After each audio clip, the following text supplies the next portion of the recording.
Hi there, and thank you for tuning in to the Social Circus, where every week we dive into a variety of topics covering social media, mindset, and how to run your business. I hope that you enjoyed today's episode. Hello everyone, and welcome to another episode of the Social Circus. My name is Sarah Thompson and I am your weekly host. This week I'm thrilled to be bringing on as a guest my friend and colleague Enrika. Hello Enrika. Hi, Sarah. Thanks for having me on your podcast. Delighted to be here. My pleasure. Now, I guess my guests don't know who you are, so tell everyone a little bit about your journey into, and I'm going to call you a bookkeeper for now, but we will unpack that a little bit. Tell everyone about how you came into being a self-employed bookkeeper. Okay, I'll start kind of back after I start back a little while ago. After I qualified from uni as an engineer, and that's what I worked as a process engineer. I'm from Ireland, as you may have gathered from the accent. Your listeners may have realised. And I worked there for a couple of years. Came out to Australia to do my big travel, and then ended up meeting my now husband on my travels. So with a bit of to and fro, and I came to work in Perth as a process engineer while we worked out if we were actually going to, I suppose, continue our relationship. And then time went on and we got engaged, and I realised that work, living in Perth, wasn't going to work for me to have a family. And my husband, he had just started a business in the wheat belt. So with that, I kind of had to think of something else to do. I love numbers. I've always loved numbers. I love systems. And a friend suggested that I would like bookkeeping. And she was downsizing her business and she ended up kind of passing on some clients. So I kind of went in, as with many bookkeepers, kind of went into it for lifestyle reasons and realized then that I actually really liked it. And that was in 2008. I started my own business. Wow. And since then, Since then, myself and my husband have had several different businesses, but I've I suppose, made my bookkeeping business fit around having my family. I have 4 kids. And then in the last couple of years, I really kind of thought about whether I wanted to get serious about it or did I want to do something else. And I realized that I really actually thought there was a lot of potential in my own business as in its own right, not just as this side hustle. Mm-hmm. And I think I just kind of came into it. I rebranded my business to Mind Your Money. And I didn't want to just be a bookkeeper in air quotations. I wanted to do more for business owners, because being in small business with my husband for that long, I know all about the challenges that business owners go through. So I didn't want to you can provide just bookkeeping services, but really bookkeepers can have such a terrific relationship with their clients and the business owners. They can really help. And I've also, I suppose, come across the different problems that business owners go through. And I'm not just talking about cash flow.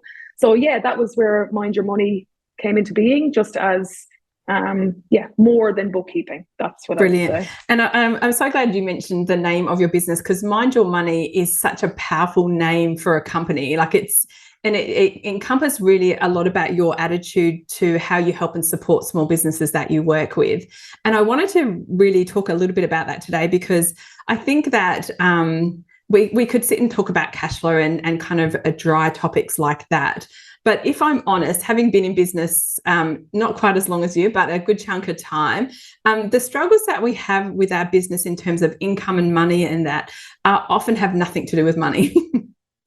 No, that's right. It's a lot of it is internal. And I think I always say that the business journey is actually the greatest journey you'll have in personal development or growth, of yourself as well, because it really challenges your limitations or your belief systems, to be honest. And that's why I think for me, I really did think hard about the name of the business. I could have called it a lot of different things. And I actually rebranded from Specialized Office Services, which is a fine name, a great name, but it wasn't me, because it's not that is more your straight bookkeeping, office contract services. And I wanted it to be more about that relationship with my clients to help them succeed and to actually create sustainable businesses that were a great integration with their life. So from again, working with my husband, I kind of realized that your business is much more than a job.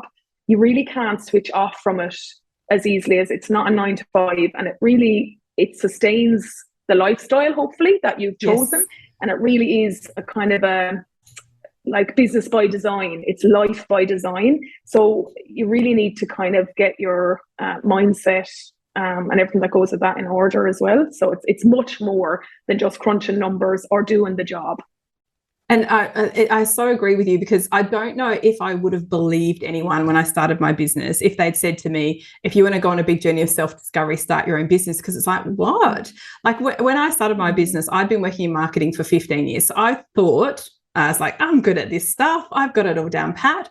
And you don't actually realize that running a business has nothing to do with the services or the products. It has almost nothing to do with that. Those are almost incidental, and it's you at the heart of it. And I'm so embarrassed to admit this, that I genuinely didn't realize that when I started my business. I thought I'll just be great at delivering these corporate, executive services or whatever, and everything will fall into place, which I think I'm not unusual though. Not at all. That's exactly, I think, how we all start. We all think that we're good at this particular job, or we have a skill set, or we have services that we think we can provide to others, and we think that's enough. It's not really. It is really difficult to know what being a business is about till you're actually there. And that's why I think, a support system like a network is so important.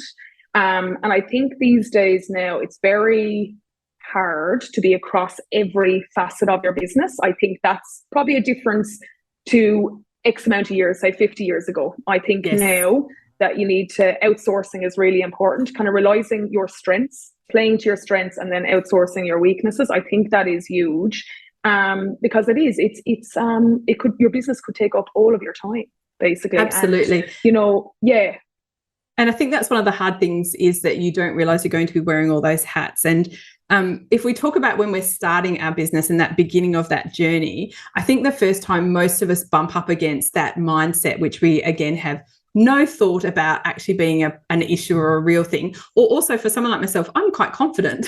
So what are you talking about mindset? I think I'm all right at what I do. So you kind of dismiss it outright. And I'm going to admit this to you, and now to all the listeners. So when I was in business, I used to offer social media management. It was the core of my service for probably 5 years while I was in business. And I used to go and meet people. And in those days, it was actually quite a hard sell. Like nowadays, everyone does social media management. But in those days, it was actually really tough to get people to convince them they had needed a Facebook page. And I used to go to appointments, and people would say, what's your pricing? And I was so embarrassed about what I charged. I don't reckon I said it out loud for like 2 years.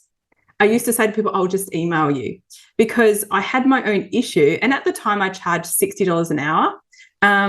And because I'd been in employment, that sounded like a lot of money, because I was thinking in my mind, if someone pays me, let's say 38 hours a week at $60 an hour, that's good money.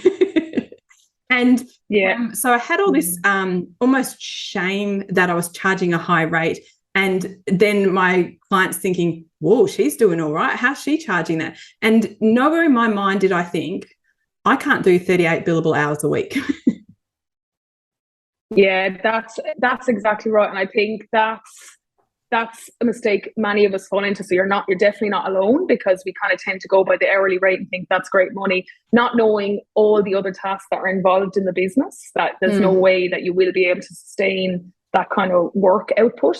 And I think I too have been, what would you say, shy with my pricing. And I think that's something that I've had to get training on in my own business. And I know loads of other people, because I'm a contractor as well. And it really is down to what I'm outputting. So I suppose I think about it now as value. Like that's what, and I mean, I think you'd be the same. It's all those years of training and experience. That's what I lean into now when I think about my pricing and how I can help people. So it's all about the value I provide.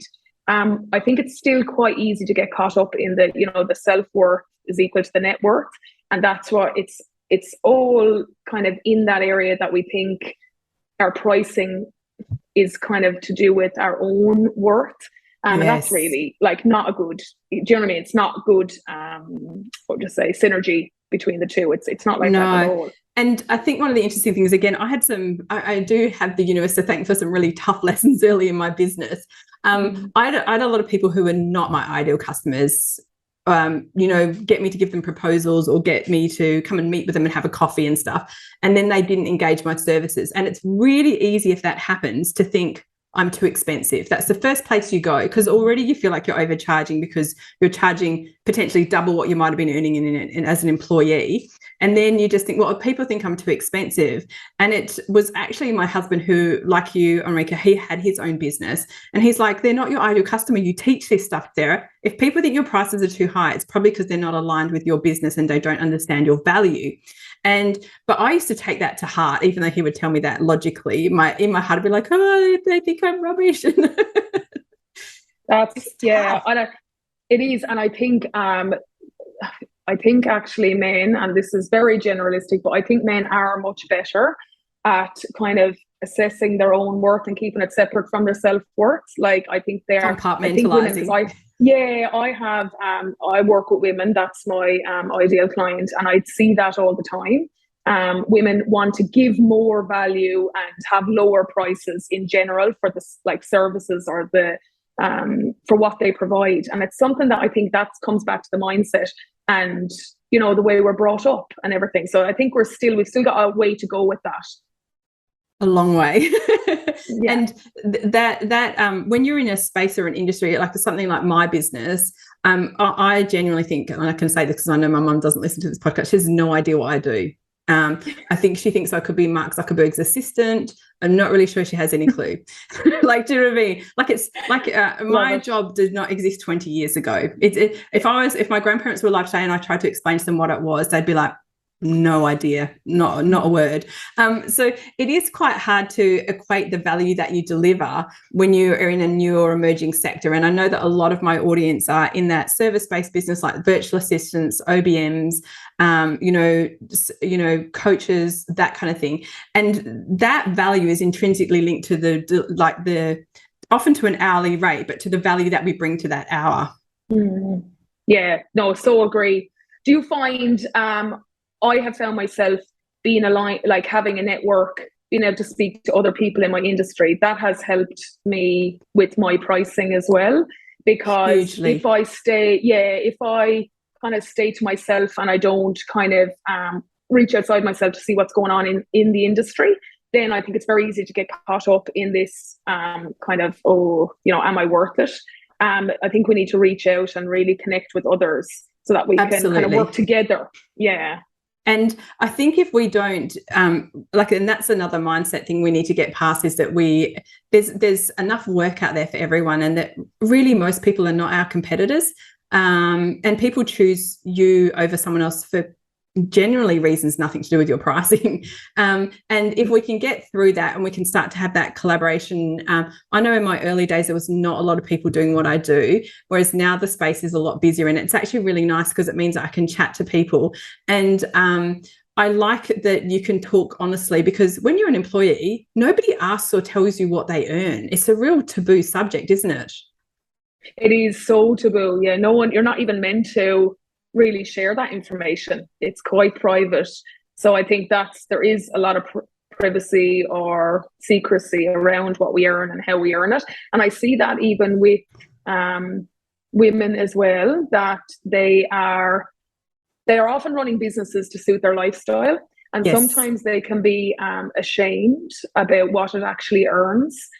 So because they're not working full time basically, and they're, making their work fit in around their family.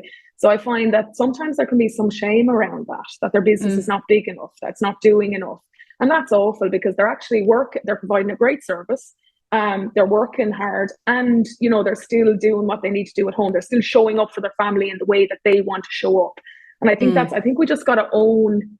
I think we really got to define success for ourselves, and that changes. What my success, what I would list as success this year with the situation with my kids, and this year is different, is probably going to be different to next year. I think it's just an evolving process, and that's why I think we just got to check in with ourselves regularly. And I think I think we've got to come from a place of purpose. I think it's really important to know what we're trying to achieve. Like, is it impact? Is it an outlet for your creativity? Is it an income stream? That's very obviously totally legitimate if that's what it is to you, if that's what it needs to be, or if it's a combination of all, like 3 or more, whatever else. So I think it's really important. I think that can be kind of like a guiding star, because it's very easy to get bogged down or disappointed or disenfranchised when you look at your numbers sometimes, or you think how hard you're working. I think we've got to keep going back to that purpose and why we're doing it, and just be ready to kind of adapt and know. I think that things are ever evolving, especially in business. You know that. I'm sure you've seen a million evolutions of your business. Absolutely. And it's really interesting you say that, because when I started my business, first of all, I never started my business with the view that I would be in it long term. I was very successful in corporate marketing, and to me, this is just a couple of years when my boys are really little, and then once they're at school, I'll go and get a real job, air quotes around that, like a proper job, go back to doing that. And if I'm honest, my mum sent me for years seek ads, like thinking, when's she actually going to go and get a real job? And she's stopped now. I think she gets it. But at the time, my values were, both my children were small. My sons were 3 and 5 when I started my business, and I worked very part-time. And that was the intention. All I needed to do was replace a part-time wage, and it was made my business viable. I wasn't earning what I was earning when I was full-time pre-children, but that was okay because I wanted to be around. My youngest son did not sleep when I started my business. So I was juggling that. And now that they're teenagers and virtually adults, I have so much capacity and time because it's evolved. And so what success looks like for me now, I'm very driven by my impact, like on how many women can I help, how many women can I support. Whereas at the time, if I'm honest, I was just about how can I bring in a little bit of money and at the same time be really present as a mother. Yeah, that's exactly it. That's it in a nutshell, how these things change. And it just needs to feel right to ourselves. That's what I think, and just be open to things changing. Then I have to say, when I rebranded my business in 2019, I had great ideas. I had like lots of ideas about how I was going to grow my business, and being honest, it is taking longer than anticipated. I will be honest, that is, and I've had to kind of settle into that a little bit. I still have my youngest is still at home 2 days a week. She's in kindy. So next year she goes full time, and I will be honest, I'm looking forward to that, probably from the point of view that I get more time to focus on my business, because I really enjoy my business, and that for me it's an outlet for my creativity, and absolutely I'm looking at it hopefully to become a serious income stream, as my kids get older. So I feel that we've just got to be open and patient with ourselves, be aware of comparisons, and also, can I just say, what you see on the outside, and we know this from social media, do you know what I mean? What you see on the outside is not always the true story about what's really going on. You can't know someone and their situation just from the outside. And that's fine. Like we don't need to reveal all of ourselves. There's no need to do that. We're not obliged to do that. But just don't compare. That's all I'd say. I think with women, we are hard on ourselves. Go, oh, look, she's doing great. She's doing this.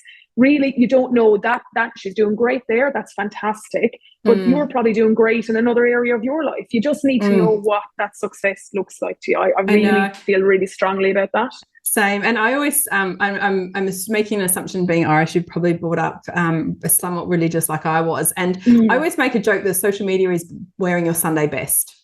Yeah. So, and because my mum's a very good churchgoer, and so every Sunday we'd put on our Sunday best and we'd go to church. We would be on our best behaviour, use our best manners. And when people asked us, we were always wonderful. We were always well. We would, and you always, like my mum was like, people don't want to hear your problems, Sarah. You tell them all about how well you're doing at school. And so your Sunday best is actually how people saw on social media, because we don't often share the rubbish stuff, and we don't often share the struggles and what's really going on. And it makes it, even though we subconsciously know that, when we're scrolling, we get very caught up in it.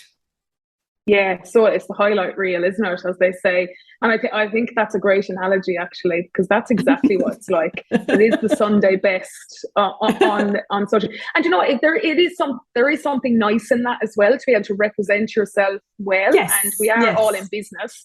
So, you have we do put our best foot forward. Yes, exactly. And you have to be strategic about what, the story you're creating. But I do think that, behind the scenes, we need to have strong anchors kind of with our, our purpose, what success looks like, a business plan, I would say, to bring in something quite boring. It can just be a 2 or 3 page, it doesn't have to be an exhaustive document, but it does help, I think, especially when things get tough in business, which inevitably they do. There is no doubt that things will get tough from time to time, from a million different, you know what I mean? I was about to say, I have had some really hard times in my business, and generally they have nothing to do with my business. So I'm battling, things going on in my family or with my children, and there's all these external factors pressuring in on you, which as an employee are much easier to manage when you're 9 to 5 than when you're like, I do have to do this. I have to take my son to the hospital. I have to manage these appointments. I have to do all these things. And then we get really caught up in it. And then your comment about having an anchor is so important. Like, why did I do this? Why am I doing this? Because this is why I wanted to be really present as a mother. I wanted to be available. I wanted to show up. And the really interesting thing about that is when you're aligned with people, they get it. And I actually remember when I first started my business, I had a business coach. And he said to me, because I work part-time because my son was he was at 3-year-old kindy. And he said, you don't tell people you don't work. Let's say it was Tuesday and Thursday, you tell them you're booked out or whatever, because those are the days my son was home. And he actually made me feel embarrassed that that's what I was doing. And it took me a few years to be confident that that's why I was doing it. And I remember saying to one of my clients, who's still my client to this day, she's lovely. She's been an accountant, she's been in business 25 years. And I said to her, look, I hope you don't mind me moving our appointment, but my son's getting an award at assembly. And she wrote back the most beautiful email about why she'd started her business, and her children were now like at university. And she said, I always ran my business around being present for my sons. And I thought, I actually felt like she was a bit of a pioneer for us. And then when people when they mirror your values, you're like, these are my people, aren't they? Yeah, and that's why the community is very important. We shouldn't need that external validation, but let's face it, we do. It can be a lonely journey being in business by yourself. And I think it is all about the flexibility of being in business and remembering why you did it. Because, like you said, the 9 to 5 is different when it comes to tough times. Generally work, you can have a break from your workplace, whether it's personal leave. Like, there is systems in place to allow you to do that. When you have your own business, you might not have a backup person, especially when you're starting out. If you're a one woman band, you mightn't have that support anymore. And it can be true. And absolutely, if you can speak to your clients and explain, and I think that's where the ideal client, it's not just about making more sales, it's actually about being in alignment, like you said, with those people. They understand you, you understand them. It makes business that bit easier, doesn't it? Like, you can enjoy it and you don't feel this horrible guilt if something goes wrong and you need to rush out the door. And I think that's, we had to reschedule our podcast, didn't we? So remember I had a scheduling conflict, and I had internet and power issues, and it's been I think we've had about 3 runs at this, so we have, and there was no problem, and it was lovely. You made me feel very okay about the fact that I had a calendar conflict, and that's where I think business is a lovely place to be, and that's what we can do for each other. It's better now than it's ever been. We still have ways to go, but I certainly think that as small business owners, we should be doing everything to support other small business owners in terms of validating and making people feel like generally things aren't mission critical. Do you know what I mean? Like, we can generally be flexible and accommodating. And I try and do that. As I had a client today who showed up who had COVID. And she said, I didn't want to reschedule because she said, I thought I would be feeling better. And I was like, goodness, what a ridiculous thing. Let's reschedule you right now. And, I'm obviously not going to get paid for today, and that's an opportunity cost in my business. But to me, I'm showing kindness and compassion to the human being. And that's some of my values that I want to be living. Yeah.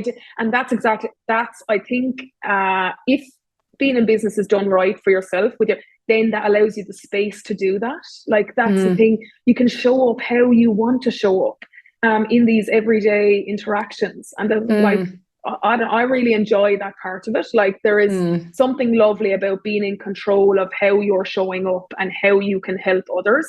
That is huge to me. isn't it? Me Like, too. I just think Yeah. that's so important. And to be mindful of it, because to be honest, most of us are doing it, but we mightn't actually kind of be cognizant of it. That is, we are Yes. helping other people and we are making their lives easier. And we can do that quite easily ourselves by showing up in such a way that gives other people the space. Yeah, so I really believe in the, you mentioned, you know, like no competitors. I really believe in that. My industry, I feel really lucky. It is such a collaborative industry. Like, it's amazing. And I just feel so blessed because we, you know, our industry kind of has the, what would you say, the approach that, you know, if that client is not for you, then that's fine. You know, they're not the right client. They'll be someone else's ideal client. And that's the way it should be. So I love that. And I think it's the difference between a scarcity mindset and abundance mindset. And let's face it, there are enough people, like customers, clients out there for all of us. There are. And we just need to be kind of, I think the other thing I would mention actually is knowing your values. I think you mentioned that somewhere. That is so important. And that's what I kind of think of. I go back to, and that's in my business plan, actually, my values, because I think that again is one of those, it's written into my business plan. I did that in 2019. And I mean, again, you revise your business plan, but that is really important to me. To bring that in, because again, it's another foundation, like it's another anchor. I know, I'm mindful that you and I could talk all day, but I want to ask you one thing, because you're someone I so admire and respect, especially as a mother of 4, which I think is phenomenal. And then your husband has a business and you have a business. What's one tip that you could give people to help us as a daily small activity, or just something that we can do to kind of mind our mindset? I would say for me, it is making sure that I carve out just a little bit of space for myself every day. So I'm not, so I have looked at self-care. I reckon I'm quite good at self-care. Okay. That is your massages. Do you know what I mean? You're going out for a nice meal, catching up with friends. Okay. All that is very external. I am more talking about the self-love activities. I actually think it can be as simple as having a cuppa by yourself, just allowing yourself quiet time. That now, maybe that's not for everyone. I'm more an introverted person. I need that quiet time. But I think that just give yourself time to rest, reflect, give yourself time for the ideas to come in. You know, just give yourself a little bit of space. And I think it's not, I'm not talking about weekends away. You know, I'm actually talking about every day, just a little bit of time. I'm not necessarily talking about meditation. If that's not your thing, don't worry about that. Just give yourself that little bit of time every day. That it's quite an easy thing to do once you flex the muscle and get used to it. It's not so easy at the start, but that is something that I do for myself. Every day I try it. That's very impressive. Look, thank you so much, Enrika, for your time today. Now, just quickly because if you want to reach out to Enrika and Mind Your Money, I'll have all of her details in the show notes. But is there something particular you'd like to share in terms of if people want to reach out and connect with you that you do or offer? Well, I am, obviously there's my Facebook and Instagram pages, which you've mentioned, but I am going to start doing a monthly theme and some videos kind of, it's more like a business life integration. So yes, it might be on cash flow one month, but also it could be on mindset another month, or success. So that's what I kind of just to explore those themes. That's the kind of stuff that I read. It's what I'm interested in. I just want to share it. It's obligation free. Just tune in if it's of interest to you. Great. Brilliant. If it inspires you, even better. Amazing. And I do love your lives, especially when you're out running, and I just feel like the inspiration struck you and you just share very heartfelt sentiments. So thank you for your time today. I truly appreciate it. And to all of my listeners, I hope you found this an incredibly valuable episode, and I look forward to tuning in with you the same time next week on The Social Circus. Thanks so much for tuning in to The Social Circus. As your host, Sarah Thompson, I am thrilled that you've chosen to spend your time hanging out with me. I would be so grateful if you could spare an extra moment to go and leave me a review on your favourite podcasting platform. And if you even felt more excited, you could share my podcast with your friends who you think would get great value from it. Thanks so much again for tuning in.